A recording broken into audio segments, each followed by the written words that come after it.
Salam dan bahagia, bertemu lagi dengan saya Rio Yonata dalam pembahasan soal modul yang ketiga profesional KB yang kedua.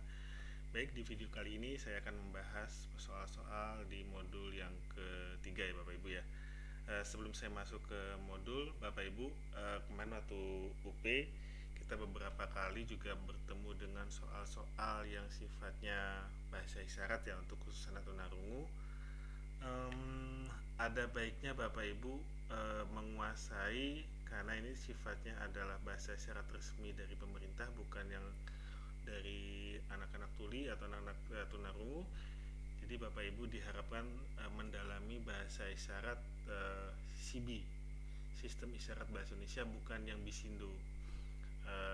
Supaya apa? Supaya nanti diharapkan pemahaman terhadap bahasa isyaratnya lebih lebih maksimal dan lebih optimal, sehingga tidak ada kebingungan ketika menjawab, karena memang pada prinsipnya ini bahasa ini adalah bahasa yang digunakan bagi teman-teman tunarungu atau teman-teman tuli, tapi ada beberapa pembedanya. Jadi saya sarankan untuk membahas atau mempelajari minimal mengetahui bahasa isyarat dari abjad A sampai J, A sampai Z maksudnya. Karena beberapa bahasa isyarat dari CB itu biasanya dimulai dengan huruf awalan bahasa isyarat, huruf. Jadi misalnya kayak contoh, selamat tangannya nanti seperti apa, semangat tangan seperti apa, tuh ada simbol di tangan dulu yang sifatnya menunjukkan huruf dari bahasa isyarat abjad tadi. Mungkin begitu Bapak Ibu, tips sedikit yang bisa saya bagikan, mengingat soalnya juga banyak yang sifatnya adalah pembahasan bahasa isyarat, tapi tidak terlalu banyak sih, banyak ada beberapa paling ya soalnya tadi. Baik, kita masuk ke KB yang kedua Bapak Ibu. Pembahasannya nomor 1, seorang guru sebelum memulai perdati itu adalah percakapan dari hati ke hati, harus dapat menentukan titik tolak percakapan berdasarkan. Nah, perdati ya, percakapan dari hati ke hati itu ada di halaman 8. Jadi dari hati ke hati itu sifatnya kalau di halaman 8 atau materinya itu berawal dari siswa. Jadi kalau ada yang perdati itu awalnya pasti dari siswa, lalu spontan. Nah, di sini Bapak Ibu bisa lihat yang tidak ada berawal dari siswa kita bisa coret. Ini misalnya ini kita bisa coret, ini kita bisa coret. Nah, yang kedua yaitu spontan, lalu aktual. Nah, yang membedakan di sana tidak ada tajam dan dialami bersama, tapi dia langsung dialami bersama, tidak ada kata-kata tajamnya. Jadi lebih tepatnya adalah jawabannya yaitu D.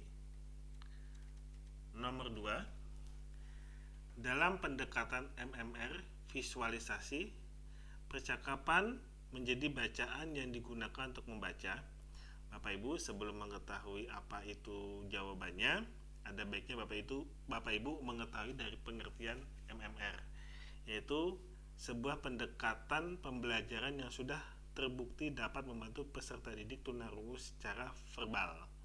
Jadi dia membantu peserta didik untuk yang tunarungu untuk bicara. Pendekatan MMR ciri utamanya dengan menggunakan percakapan. Jadi dia tidak menggunakan bahasa isyarat ya kalau MMR Bapak Ibu. Jadi lebih kepada komunikasi total.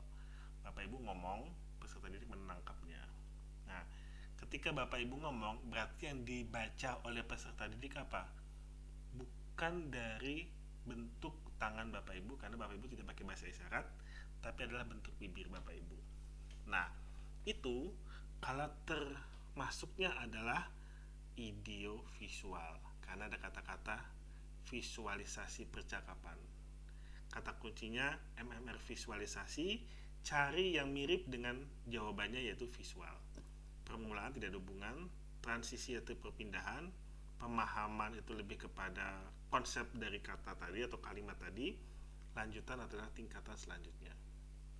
Itu nomor 2. Nomor 3, Dalam bacaan yang dibuat dari hasil percakapan, jika terdapat kata baru yang harus dikuasai oleh siswa tersebut, nah, dalam bacaan tadi yang dibuat dari hasil percakapan, dalam bacaan berarti ada bacaan, jadi dibuat dari hasil percakapan. Jika terdapat kata baru yang harus dikuasai siswa tersebut disebut, bahasanya gini berarti ya, kalau saya menangkapnya, dia itu lagi ngomong, tapi dia menemukan kata-kata baru dan harus dikuasai. Nah, kata-kata baru tadi kan belum bisa dikuasai, belum bisa difahami, belum bisa dimengerti. Itu termasuknya ke yang mana?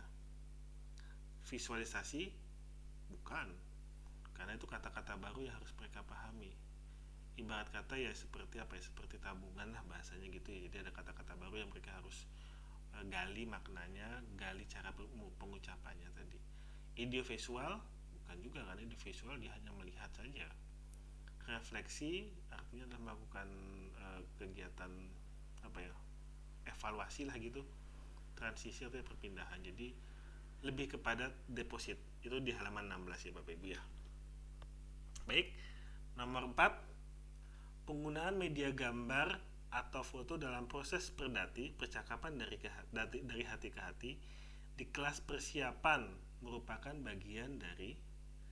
Nah, penggunaan media gambar dalam proses latihan menggambar tidak. Latihan refleksi kayaknya tidak ada hubungannya, karena penggunaan media gambar dalam proses persiapan. Jadi gini, semacam apa ya, ada murid baru, Bapak Ibu akan melihat kan karena kelasnya kelas persiapan, jadi Bapak Ibu melihat nih, apakah peserta didik tadi memiliki kemampuan yang sudah setingkat bagaimana. Nah, itu termasuknya apa sih kalau dalam dunia kePLB-an? Nah, kita tahu bersama ketika ada peserta didik yang masuk ke sekolah SLB, Bapak Ibu kan pasti melakukan namanya asesmen atau identifikasi. Nah, dengan cara apa? Ya tadi menggunakan media gambar tadi. Jadi fungsi dari penggunaan media gambar itu apa sih sebetulnya? Apakah dia menguasai? Apakah dia sudah bisa atau dia masih belum bisa pengucapan, atau mungkin ada potensi-potensi yang bisa kita kembangkan dalam pembelajaran di kelas nanti ketika dia sudah masuk ke dalam kelas yang sebenarnya. Nah, ini termasuk dalam identifikasi. Baik, nomor 5, guru harus memiliki keterampilan the Zeiss method and double part atau rule. Keterampilan dimaksud adalah jadi kita melihatnya, kalau saya membaca soal nomor 5 ini, saya langsung ingat dengan kata-kata di sini ya Bapak Ibu ya. Di sini, role. Nah, kalau kita bicara masalah role, Bapak Ibu ingat gak yang namanya metode role playing atau bermain peran? Artinya apa? Bermain peran itu kan berarti dia memiliki memiliki karakter yang ganda, memiliki posisi yang ganda sebagai dirinya sendiri dan sebagai peran yang dia mainkan. Nah, artinya ganda ya. Nah, di sini saya lalu menganalogikakan dengan jawaban adalah tangkap dan peran ganda. Jadi, kenapa saya bilang ini kaitan terhadap role playing? Karena role playing adalah bermain peran. Saya menganalogikakan bermain peran itu memiliki dua karakter, yaitu dirinya sendiri sebagai peserta didik dan peran yang dia mainkan. Jadi ganda. Lalu soal nomor 6. Pendekatan MMR menggunakan percakapan sebagai dasar dalam pengembangan bahasa peserta didik tunarungu. Prinsip dari percakapan itu adalah, nah, ini teoritis, ada di buku teks. Dari di halaman 10 ya terutama, apa yang ingin kau katakan, katakanlah begini. Jadi dia lebih kepada apa yang ingin kau katakan, katakanlah begini. Kata kuncinya itu kalau saya melihat peserta didik ini diajarkan untuk ketika dia ngomong, ya ngomonglah, bukan yang A. Apa yang ingin Anda katakan, katakanlah begini. Tidak usah pakai Anda, dia tidak mengerti pemahaman tentang Anda. Apa yang ingin kamu katakan, katakanlah begini. Apalagi kamu. Apa yang ingin kamu katakan, katakanlah segera. Segera seperti apa? Apa yang kamu katakan, katakanlah cepat. Apalagi. Jadi dia apa yang kamu katakan, katakanlah begini. Jadi apa yang kamu makan, makanlah yang begini. Ada yang di sana ya langsung ucapan saja gitu, pemahamannya saya seperti itu. Nomor 7, kegiatan identifikasi langsung dan tidak langsung dalam perdati atau percakapan dari hati ke hati yang dilakukan pada saat, nah ini Bapak Ibu, kegiatan identifikasi langsung dan tidak langsung dalam perdati. Membaca reseptif, reseptifnya lebih kepada apa ya? Lebih kepada dia bahasa reseptifnya begitu. Membaca permulaan bukan, ekspresif, ekspresi yang dibaca bukan, tapi identifikasi langsungnya adalah melihat secara ide visualnya. Jadi yang C. Nomor 8, proses penyadaran adanya tata bahasa dan kemampuan untuk mengontrol penggunaan bahasa dalam perdati dikenal dengan proses penyadaran dan tata bahasa, kemampuan untuk mengontrol penggunaan bahasa. Jadi ini sifatnya adalah mengevaluasi penyadaran. Jadi misalnya contoh dia mengucapkan mama, dia salah nih, dia mengucapkannya bukan mama tapi nana. Nah ini adalah proses refleksi, dia salah pengucapan. Jadi jawaban yang tepat adalah refleksi. Kalau visualisasi adalah melihat, deposit adalah kata yang belum dia pahami maknanya dan belum bisa dipengucapannya. Ide visual adalah melalui penglihatannya juga. Perdati adalah percakapan dari hati ke hati. Jadi lebih tepat adalah refleksi. Nomor 9, salah satu prinsip percakapan dari hati ke hati yang digunakan untuk mengembangkan perasaan bahasa anak tunarungu adalah di sini lebih tepatnya adalah memupuk empati, karena itu direncanakan. Kegiatan itu direncanakan. Kalau kontras, pembedaan situasional tergantung situasi, tangkap dan peran ganda tadi kayak saya bilang tadi, role playing tadi. Nah, sedangkan intersubjektivitas adalah di dalam. Nah, jadi lebih tepat adalah memupuk empati. Jadi dari hati ke hati itu adalah memupuk empati. Ya, kayak kita curhat lah, bahasa seperti itu Bapak Ibu.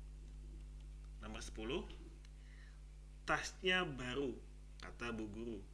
Kata gantinya dalam kalimat tersebut menunjukkan, nah ini kalau dalam struktur bahasa Indonesia adalah kata ganti orang ketiga. Nya itu kata ganti orang ketiga. Perdati langsung? Bukan, karena dia tidak bicara langsung. Identifikasi langsung? Juga bukan, karena dia bercerita tentang orang lain. Perdati tidak langsung? Apalagi bukan. Jadi dia lebih kepada identifikasi, karena apa? Ada kata-katanya ini Bapak Ibu. Tasnya baru, identifikasinya itu. Identifikasi menyatakan bahwa tasnya baru, kata ganti orang ketiga.